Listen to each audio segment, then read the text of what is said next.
Okey, berbalik kepada tutorial kita, kita akan nak tengok macam mana kita nak navigate dan transformation di dalam Unreal Engine. Kita dah tengok sebelum ni transformation kita adalah menggunakan button ni button ni kita boleh pun access daripada sini.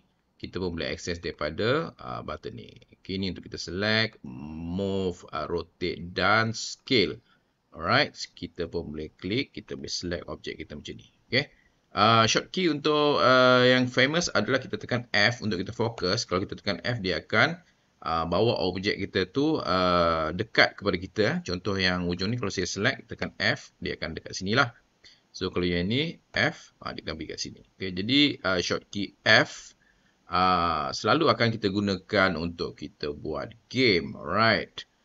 Jadi, untuk navigasi kita adalah alternate left mouse untuk kita orbit, alternate mouse kanan alternate mouse tengah untuk kita pan, dan untuk tak perlu alternate tak perlu alternate, kita boleh pakai mouse je.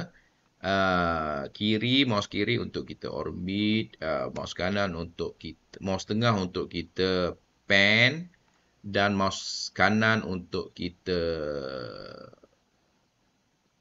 ini dia ni juga sekejap okey, jadi kita boleh okey, gerakan dia adalah kanan kiri untuk kita tengok, depan belakang untuk kita bergerak ke depan belakang. Okey, dan kita pun boleh guna mouse ni lah untuk kanan kiri. Ini pusing, ni mouse kiri ini mouse kiri, ini mouse tengah. Okey, atas bawah, kiri kanan. Mouse kiri kita boleh pusing kanan kiri, depan belakang. Okey. Ini untuk kita punya navigasi dalam viewport. Tapi yang paling popular yang selalu kita gunakan adalah AWSD. Jadi kita boleh guna mouse kanan, kita tekan mouse kanan, kita tekan W, kita akan bergerak ke depan. S untuk kiri, D untuk kanan, dan S ke belakang. W untuk depan, S belakang, A untuk kiri, D untuk kanan, Q bawah, E atas. Okay. Ini navigasi yang selalu kita gunakan dalam Unreal Engine. Okay.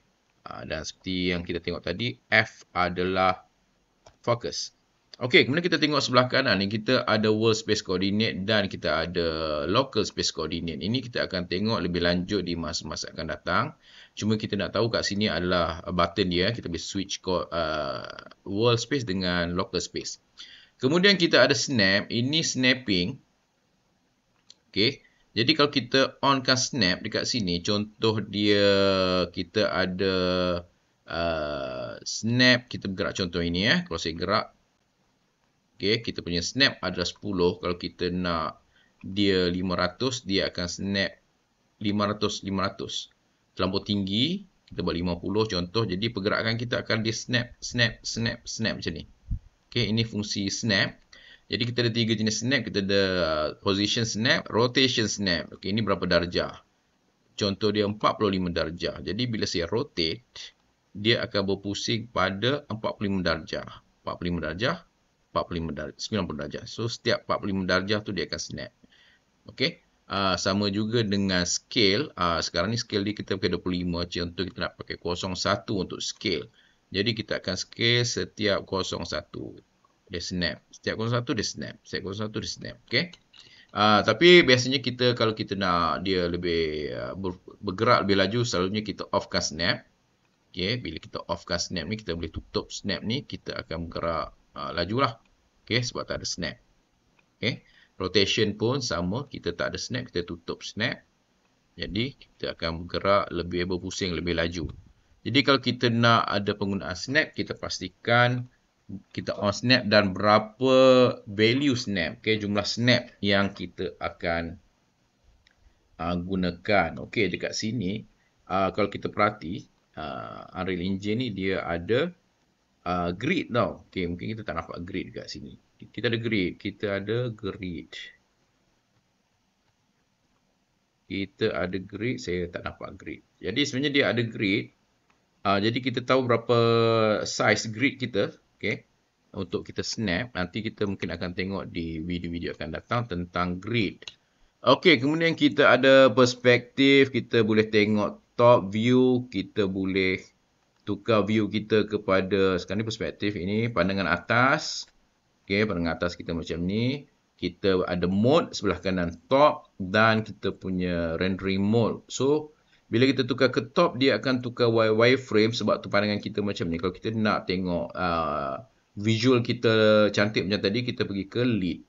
Jadi, kita akan dapat gambar macam ni lah. So, macam biasa kita klik, kita tekan F untuk dia fokus objek yang kita select tengah-tengah. Kita boleh tukar semula ke bahagian left kalau kita nak tengok pandangan daripada sisi sebelah kiri, sisi sebelah kanan, sisi sebelah depan dan sisi sebelah belakang.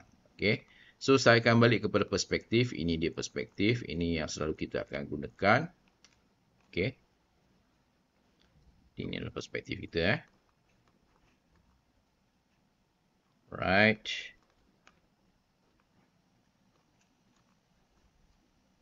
Right.